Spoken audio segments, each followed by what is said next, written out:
Hello and welcome to Shaken Not Burned, a cocktail of solutions for a sustainable future. I'm Felicia Jackson and I'm joined today by my co-host Heather Dinwoody. Heather, turning to you. Thanks, V. Yeah. So I thought I would chat this week about the protest launched by two 80-year-old women, well, 82 and 85, I believe, against the Magna Carta. So this has been quite a big story, and I feel like it's been taken quite lightheartedly, which I think represents the ageism of our society, frankly. But basically, these two women sort of attacked the glass case of the Magna Carta with a hammer and chisel and then proceeded to glue themselves to the case.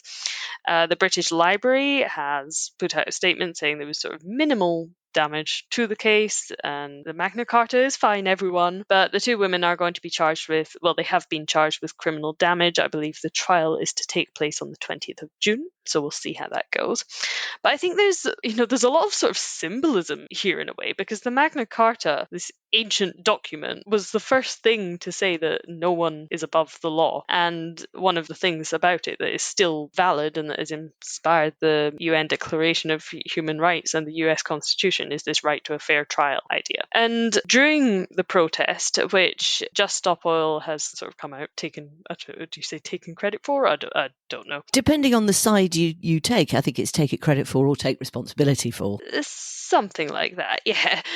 So apparently there was people holding signs while the women were gluing themselves to the case saying the government is breaking the law, which, if listeners may recall, my story last week was about the fact that the government had just been found unlawful in terms of its climate action plan. And you've just got this weird sort of, this irony of people protesting against a government that is breaking the law now being charged with ultimately a really minor crime. And I think it says a lot about sort of the desperation that we're seeing. I mean, these women, they're in their 80s, they're not really doing this for themselves, are they? They're doing this for future generation. And when you consider the Guardian survey that we spoke about in the newsletter last week, that was 380 of the world's leading climate scientists, and I think 6% of them believed that 1.5 degrees is still realistic. 77% said at least 2.5. 42% reckon will be temperatures rising by over 3 degrees.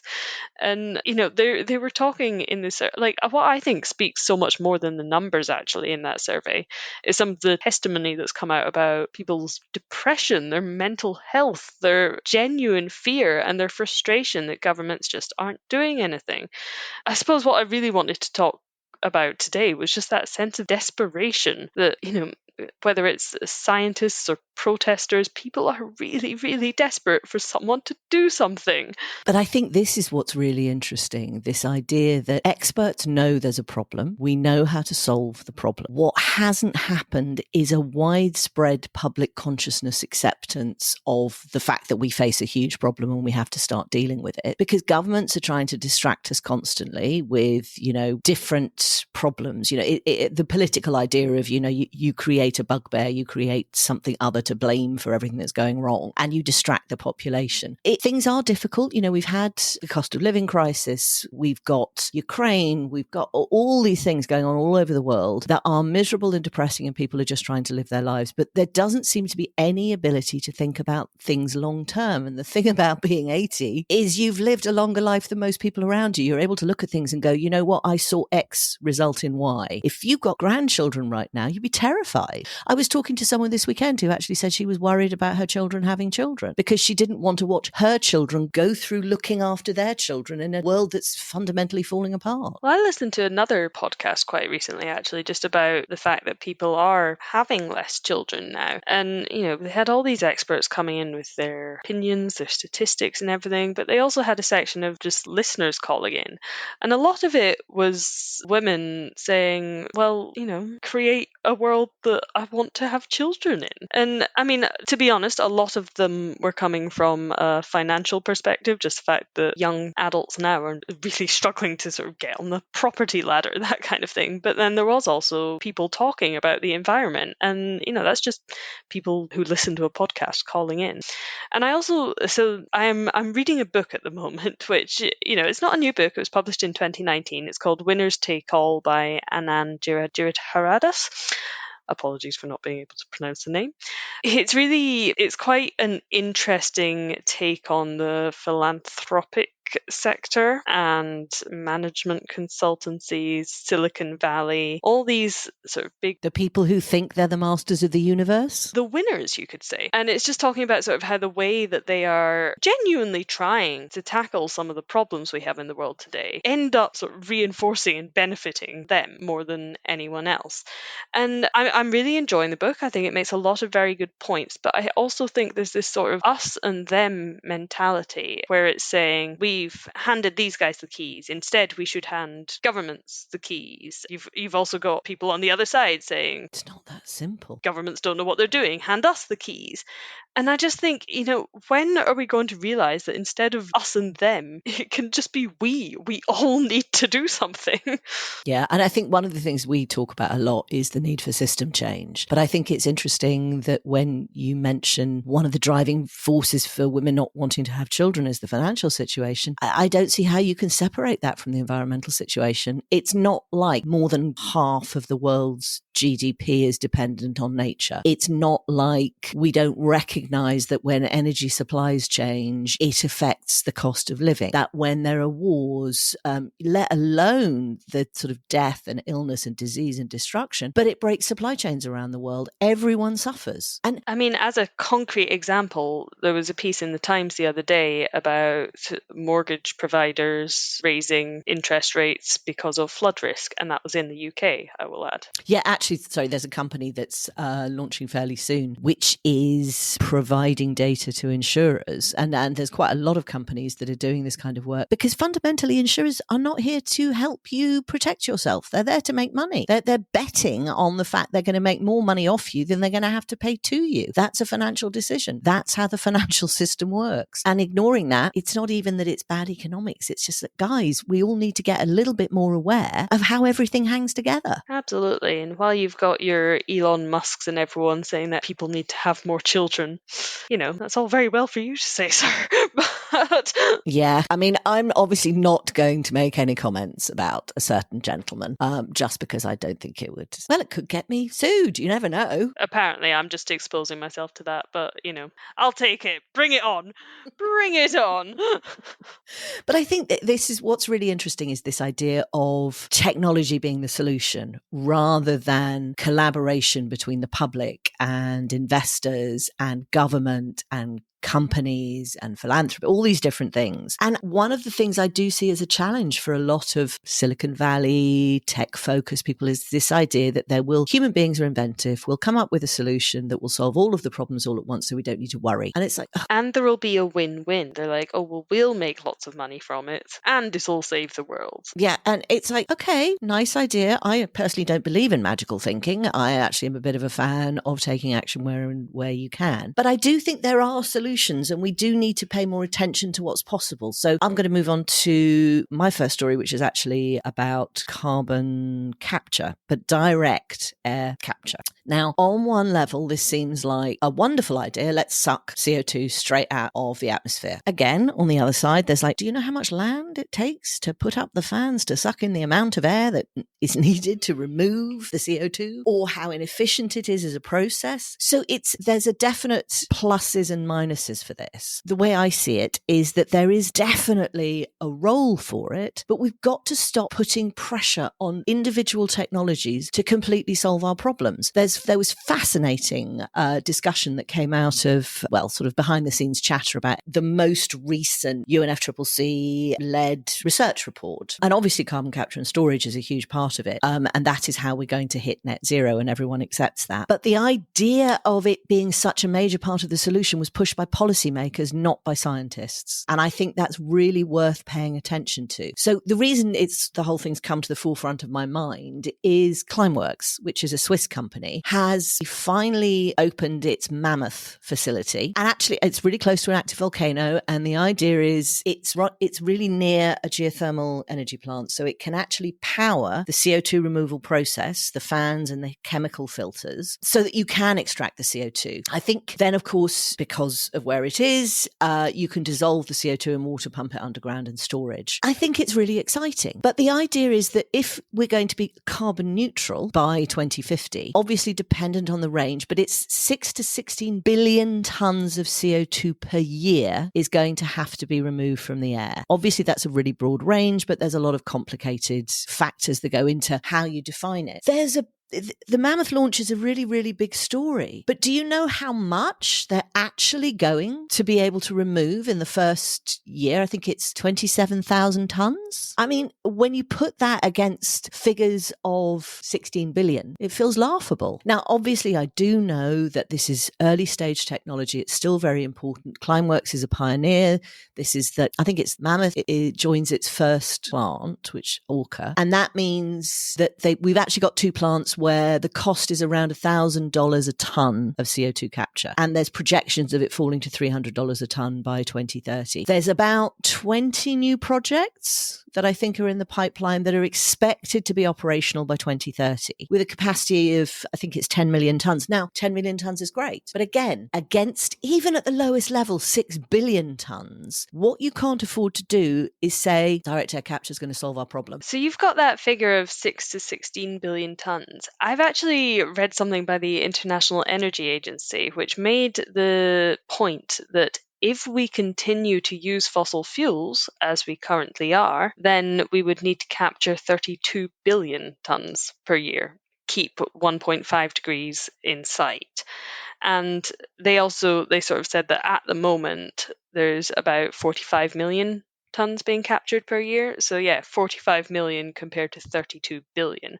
And you mentioned sort of the land that would be required to scale up like that and the electricity that would be needed to power these plants. Now, you did mention that Climeworks' new plant uses the geothermal source, which is obviously great, that's renewable. But if we're going to scale from 45 million to 32 billion, not everywhere is going to have a handy volcano next to it. And it's not even just about whether you can get enough renewable energy, because even if all of these developers said, okay, we're going to install solar panels, we're going to be wind powered, that then puts a lot of pressure on the supply of renewable energy because we need that renewable energy elsewhere too.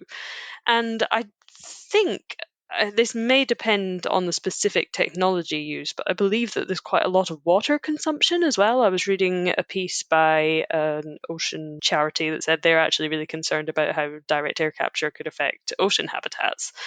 So I think there's all of these different things we need to consider if we're going to scale it up. And I don't want to come down too hard on it because yes, we are going to need capture. But, the IEA's point is that we are going to need more if we don't reduce our use of fossil fuels. So this needs to be a combined thing. It can't just be capture and removal. It has to be reducing emissions at the same time. Well, what I love about that is the recognition that there isn't a simple solution, because all of these solutions that we come up with have pluses. All of them have minuses. And it's about understanding where it's advantageous and economic and beneficial to use one particular solution over another. And, I'm actually going to move on to my next story because I'm doing two because Julia's away. It's actually about hydrogen. And it's a research report that's come out from Danfoss, the Danish engineering company, about the fact that hydrogen's use as an energy storage option. The reason I think this is really exciting was looking at the report. You're actually looking at the fact that what they're talking about is, where do you use it where it's most efficient? What is the most sensible way of working with it? And the reason I love to connect this story to the direct air capture one is this issue about where is energy coming from? How do we get enough renewables? The point that the Danfoss research makes is certainly just in the UK.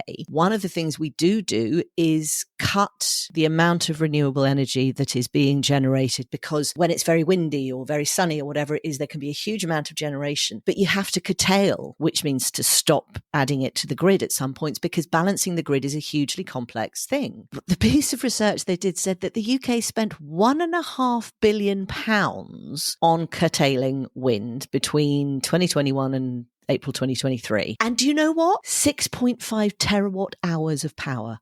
So that's 6.5 terawatts of wind electricity not being used and just wasted when we need that level of renewables.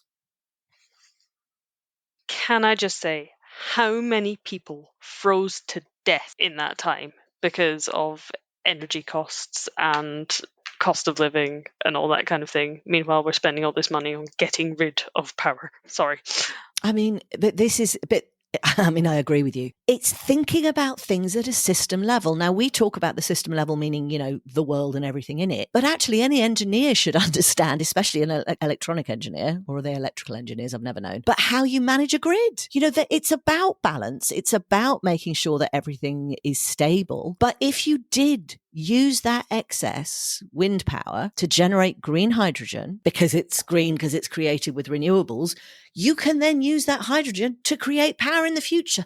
It's storage over time. And that's what batteries don't do. Batteries are, I love them and they're great and they have a really important role to play, but batteries aren't going to be able to store energy for 6 months. So it's just a different way of looking at the world. There's a brilliant thing here. I think it was, they looked at the amount of conversion loss. So the loss using an electrolyzer, when you turn electricity into hydrogen, I think you lose about 30% of the power in the conversion process. And obviously you can improve that by energy efficiency technologies, lots of little bits and pieces here, improving this, maybe using, direct current rather than alternating current. So current production, if you saved 1% of that inefficiencies, so cutting a 30% loss to a 29% loss, if you saved 1% of that, the electricity demand in 2050 for hydrogen, you could actually power London for 4 years. Now, I know it's not helpful to say, well, we could do this in 2050 because it's about time shifting, but there's a point to be made that is really, really, really important. There is a role for hydrogen. It's really important and it's really exciting. But why the hell does every government in the world sit up about 3 or 4 years and go, oh, hydrogen, we can run our heating on hydrogen. We can have cars that run on hydrogen. We're going to have a hydrogen strategy and we're going to change the world. And a few years later, inflation, cost of living's changed the dynamics of the economics, so they're not as popular. But also, it's just stupid to use it for some things. There are technologies and areas where it makes sense, where it's competitive. I love Michael Liebrecht's hydrogen ladder. It talks about where green hydrogen makes sense. It's second level, admittedly, but for shipping, for jet aviation, for chemical feedstocks, and for long duration grid balancing, hydrogen makes a lot of sense. The ones that are most competitive are really not even talked about that much. That's fertilizer and hydrogenation and making methanol. But you need to think about what it is that you're actually trying to achieve. You need to take a step. I'm sorry, I'm sort of ranting again, but you need to take a step back and look at the economic structure.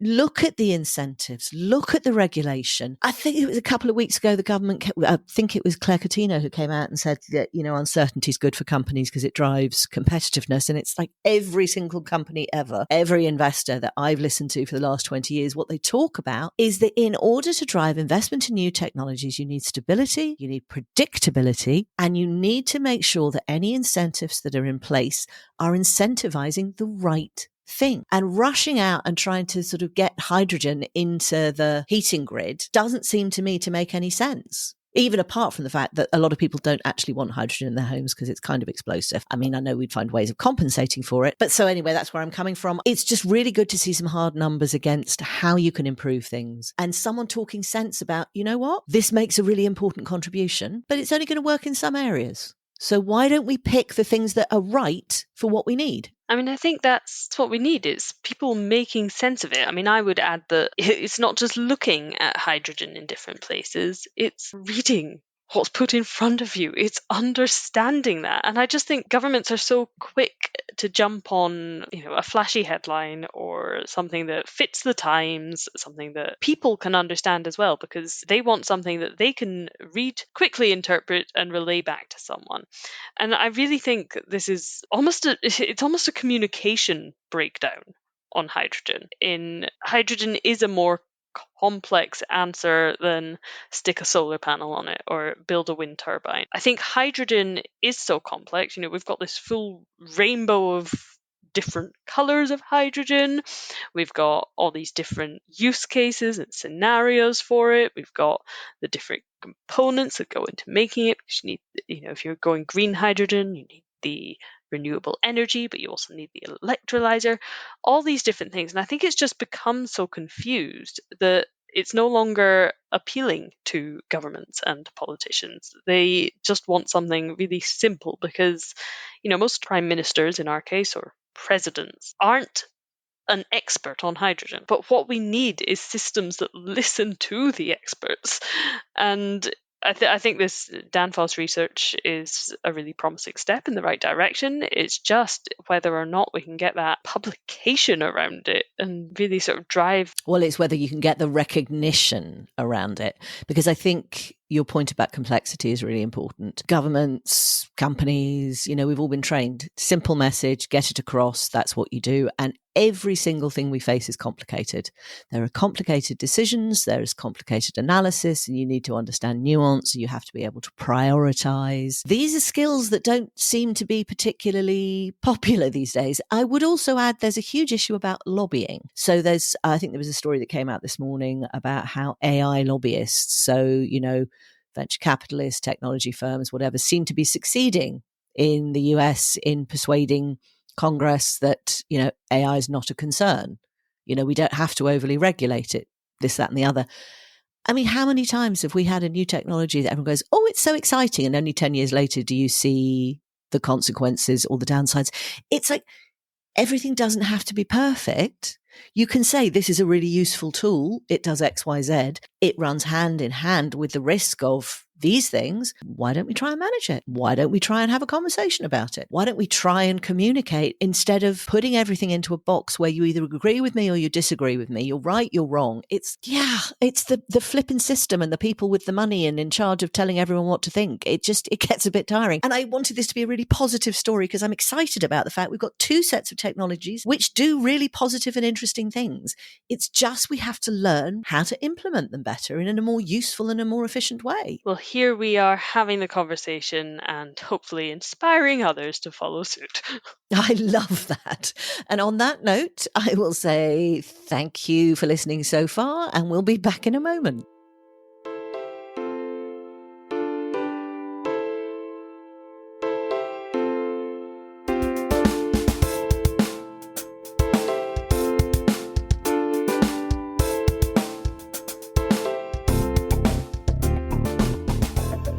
Hello and welcome back to Shaken Not Burned.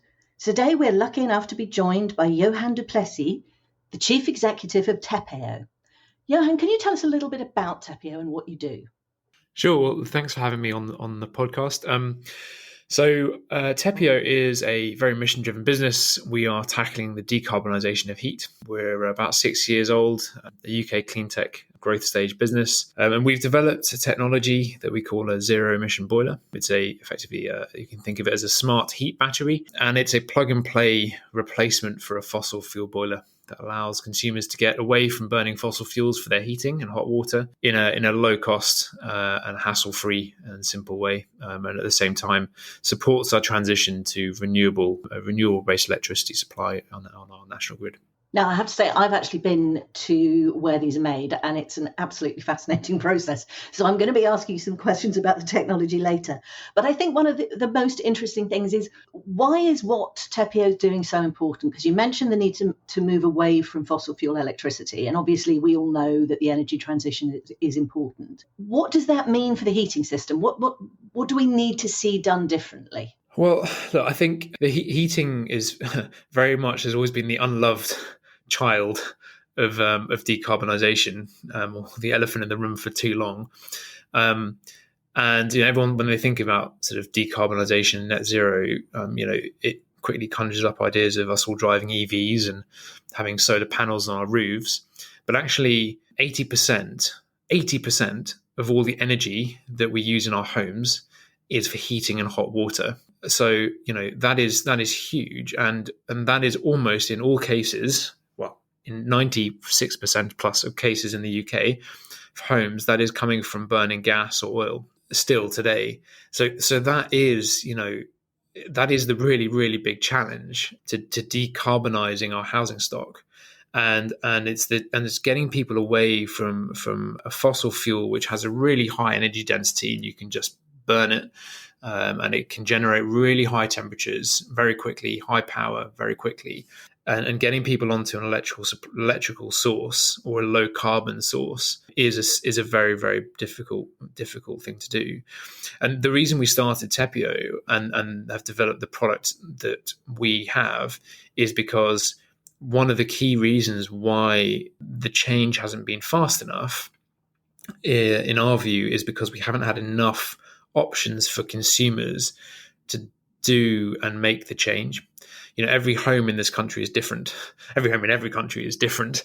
They all have their little quirks, and to think that there's a one size fits all when it comes to heating, which is so integral to the infrastructure of the home, is naive. And so we need to have multiple solutions. So that makes sense to me. Multiple solutions to a problem. That's obviously the way we're looking at dealing with a lot of the energy issues overall. What's interesting to me is the different ways in which you can go about it. So, for example, we've all read a lot about the possible use of hydrogen in the heating network. That's very much a sort of government level driven policy framework, which doesn't seem to take into consideration the different size of hydrogen molecules from natural gas molecules, but that's just me. But can you talk me through what the different options are? What's available out there and why it is that you decided to start Tepeo? I feel like you're trying to get me riled up there. I mean, you said hydrogen is an option. I mean, I think you and I both know hydrogen is not an option, and actually, I can say a few things about hydrogen. I mean, I wouldn't actually say that it is being driven by government. The only reason that we're talking about hydrogen in this country is because we have a very, very strong, embedded, entrenched gas lobby. Yeah, we have a gas network, which obviously is a huge asset or liability in the future, hopefully and potentially, but at the moment it's a huge asset and a huge amount of infrastructure that we do have to consider, and it is that industry that has been pushing the government to consider hydrogen, but for all sorts of reasons. One of, obviously, you mentioned the molecule size, but that's just there are a huge number of technical and economic reasons why hydrogen for heating is completely bonkers. We will waste billions considering it over the next number of years still. Unfortunately, that's just, there's some politics there that we just are not going to be able to avoid. Ultimately, I would put a huge amount of money on us not doing it. It's not going to happen, and we'll get there. But the concern is that in the meantime, it is distracting people, and it's making consumers and installers, gas boiler installers, believe that there is this holy grail silver bullet in hydrogen that's just going to save everyone and not mean we have to make any changes. It's not going to happen. The solution is electrification in the broadest sense. And so to decarbonize heating, we have to electrify it in exactly the same way as we are electrifying transport and every other aspect of our lives. If you look at just what's happened to the carbon intensity of the electricity grid in the last 10 years, we are now below 150 grams of CO2 per kilowatt hour, and it is going to continue to drop over the next 10 years. You look at just what's happened to the carbon intensity of the electricity grid in the last 10 years, we are now below 150 grams of CO2 per kilowatt hour, and it is going to continue to drop over the next 10 years. And electrifying is the big challenge. Now, there are two main ways that you can electrify heating in a sustainable way that supports a low carbon grid. And the one is to use technologies like heat pumps, which are the leading technology most widely talked about, which basically can leverage the concept of COP, or coefficient of performance. So you get very high efficiency. So 1 unit of electricity can give you 3 units of heat, which is incredible. And we need to have lots of heat pumps installed. The other way of doing it is to use highly flexible forms of heating, and by which I mean basically storage, either thermal storage, or you could use other types of storage, but using storage to basically make the use of electricity incredibly flexible, so that we can use renewable energy when it's generated, when it's lowest cost on the grid and lowest carbon, and store that for when we need to use heating in our homes, and then deploy that. And that's the approach we're taking with our technology. So I think both approaches are equally valid, and I do stray away from, we shouldn't be picking winners in this space. We are at the moment in some of our policies and regulations, but we really shouldn't be. We should be saying electrification is the way we need to do this. And here are some options for consumers to do that. And I mean, it's one of those ones that always strikes me as a bit peculiar, because governments tend to say, well, we're not going to pick technologies, we're going to let the market choose. But the only way to allow that to happen is if every technology's got an equal playing field. And that doesn't necessarily seem to be the case. Can you talk me through some of the challenges that exist around the electrification of the heating network? Yeah. On a network level, or do you think, or on a Well, I'm interested in a network level, but actually one of the things I'm really interested in is on a sort of individual level, be that a business or a building or a home or whatever it might be. I mean, there are lots. So I suppose the way I think about it is there's some policy issues, there are some regulatory issues, and particularly when it comes to this area, there are some energy pricing issues and market structural issues. On the energy side, we have in the UK, we have one of the biggest spark spreads in Europe, by which I mean the difference between electricity and gas price. So, that is one of the key considerations if you're currently using gas to heat your home and you want to use electricity. The average price of electricity is about 4 times that of gas, or more, in fact. Now, the price of electricity varies a lot during the day, and it's that flexibility that enables products like us to compete almost with the running cost of gas. But that difference is really big. And so at the moment, we lump a lot of additional taxation and environmental levies and other things onto the electricity price, which artificially inflates the price of electricity versus gas. So, in any other industry, if you're trying to encourage people to use something, you wouldn't tax it more and tax the other thing less. And that is exactly one of the things we're doing in this space, which is just completely bonkers. I mean, there's an easy one to start with. And there are some historical reasons why that is the case. The government wants to change it, but there isn't the political courage at the moment to do so, particularly given where we are in our election cycle. So that's something we probably have to wait until there's a change of government. So can I just clarify that for our listeners? All of this discussion about green policies and extra costs, they're all put on the electricity price and they're not put on the gas price? Yes, yeah, to a large degree. So the bulk of it sits on the electricity cost, which I do find very frustrating. The government spends time trying to subsidise some things like heat pumps, and they're talking about a clean heat discount for you if you have a heat pump. And at the same time, there are fundamentals like that taxation imbalance that mean they're sort of, on the one hand, giving, on the other hand, taking. It seems a little bit stupid. It feels like that no matter what, you've got a new technology that's trying to come from behind in a way that's, to borrow a phrase from my 3-year-old niece, it seems a bit unfair. I think it is for electrification in general. It does make the job harder. I'm very much of the view that we should be trying to make the prices that consumers pay for things reflective of their cost to the society, to broader society. And we should if we do that, then we can allow market forces to take over, and we'll get a much faster transition. So electricity pricing is one thing.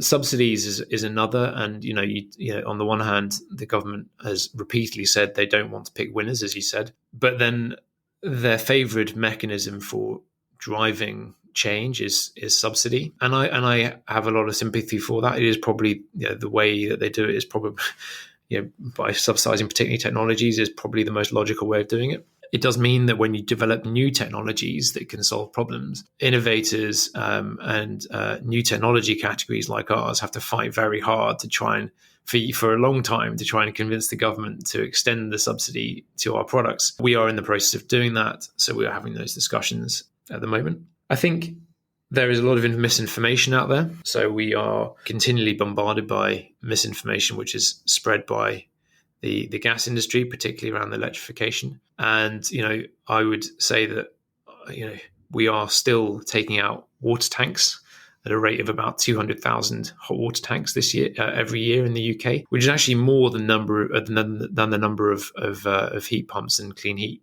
solutions going in. We need to have water tanks as water storage to enable low carbon heating solutions in homes. And why the government hasn't done more to stop this, I do not know. But so again, it's another example where the government's letting something happen. At the same time, they're trying to incentivize this. They're giving £7,500 grants to heat pump owners. Whereas I think they could probably do more good just giving a little grant to people who would have otherwise taken a water tank out to stop them from doing that. So that's another example. And there are dozens more. One of the things that particularly interests me about what you said, well, actually, both with the pricing and the subsidies, because you mentioned that the electricity price, although it's much more expensive than the gas price, differs at different times of day. And you mentioned that, your new technology doesn't yet qualify for a subsidy under clean heat. So can you explain to me the differences between a heat pump and a zero emissions boiler and sort of where that benefit comes into the consumer? Yeah, absolutely. So with a heat pump, which is what people would have read most about, most likely, you have quite a large unit that goes in the outside of your house, and it basically works like a fridge in reverse.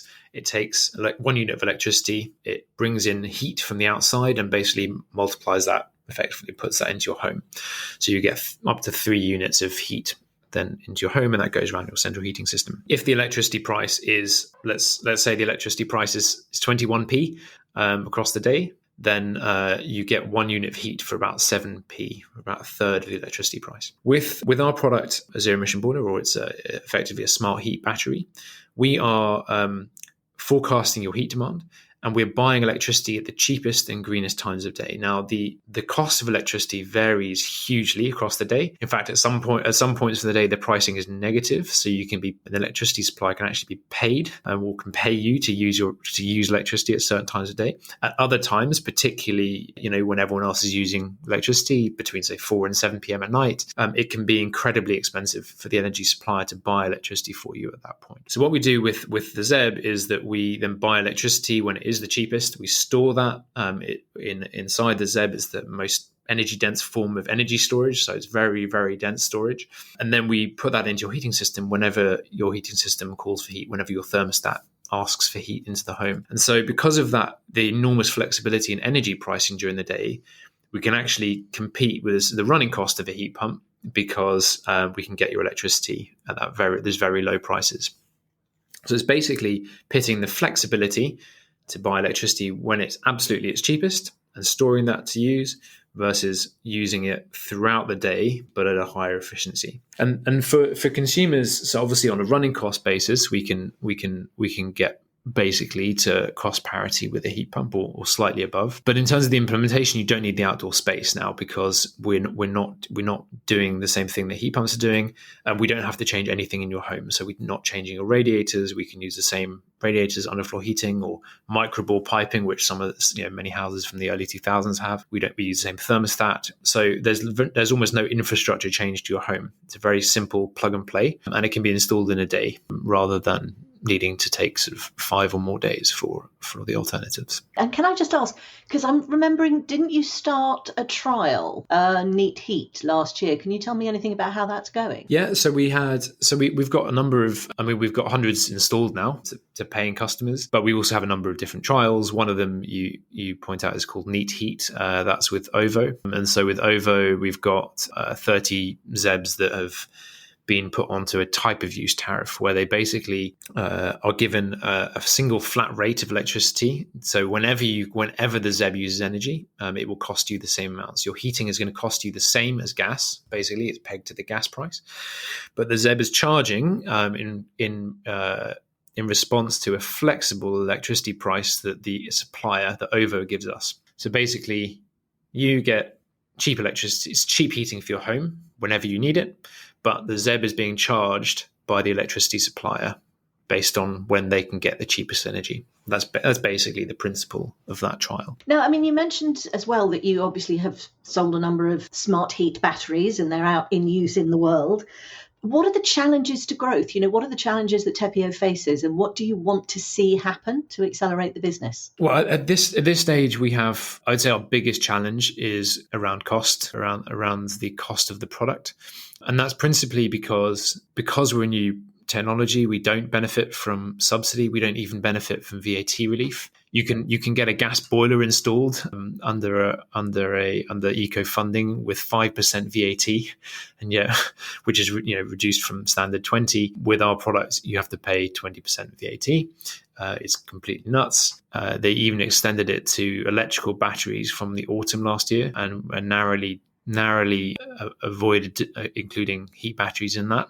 They are looking to address that issue, but at the moment, a ZEB would be typically fully installed prices about £8,000. So that makes it a little bit less than double the average gas boiler. So the average gas boiler installed cost is around £4,200. Ours is £8,000, and a heat pump would be about £16,000. So for most consumers, particularly smaller homes, which are the ones that we're targeting, this should be a product which is half the cost of the other low carbon alternative, a heat pump, or the other leading alternative, which is a heat pump. Heat pumps, however, don't attract VAT, and they now get a £7,500 subsidy. So in total, they're getting over £10,000 worth of tax support, which brings the cost of a heat pump to well below a ZEB and closer to a gas boiler. So I think that is probably one of the single biggest challenges we have today, because a consumer would look at that and say, well, I've actually tried to get a heat pump and I've been told I can't have one, or I just don't like heat pumps, or for whatever their reason is, I quite like a ZEB. I quite like this as a solution for my home, but it's expensive relative to a heat pump because I don't get any of that support. And I don't think it's right that I shouldn't get that support because I haven't been able to get a heat pump or I don't want one. And this is the product that I want. And so we think many people are thinking, well, I'm going to wait because at some point the government's going to have to support this other technology. So I think that's probably one of our biggest challenges that we have today. And then I touched previously on some of the broader structural energy system challenges, but those apply to other products as well. Yeah, no, that makes sense. So, I mean, basically, this is a question of when the government's going to wake up and sort of go, this is a low carbon alternative. It ought to be treated in the same way. Or is that too simplistic of me? No. Essentially, that's right. And the frustrating thing is that they are saying that. So they're saying that to us, and they're saying that to people in the industry that this is a technology category. Smart heat batteries are a key part of solving the problem for at least 20 to 25% of homes. But that doesn't yet translate to anything happening about it. But they are working on it. We are talking to the government a lot. It is obviously a challenging political time at the moment. So there's a lot going on that means it is difficult to necessarily affect change before we have a general election. No, I can understand that. And it's important not to get too caught up on that when you're thinking about new technologies and the desire to change the world, but it does play into the decisions that people make. I suppose then my next question really is, what are the next milestones for Tepeo? What are you building towards? What are you looking towards? Well, in spite of the headwinds, we are growing very quickly. So we have actually just opened a new manufacturing facility. So you've been to the current one where I'm calling from, but just over the road we've opened another one. So we've now tripled our manufacturing capacity. We are growing our coverage to cover the whole of the UK, hopefully within the next 12 months. And so the team is growing. We're getting more products out there. We're getting more and more support for what we're doing. It's becoming clearer to everyone that this type of technology needs to be a key part of the future, and we're continuing to support the government with helping them achieve their targets to decarbonise heating. So yeah, huge amount going on, and we are growing quickly. I'm going to now hit you with my final question, which is one of my favourites. But is there anything I haven't asked you about that you wish I had? Well, look, we could talk. It's a huge subject area, so we could talk for hours. But I think we touched on the key points, really. So not really. Thanks, Johan, so much for joining us today and letting us all into the behind the scenes of the smart heat battery. For our listeners, thank you once again for joining us. And as ever, follow us wherever you get your podcasts.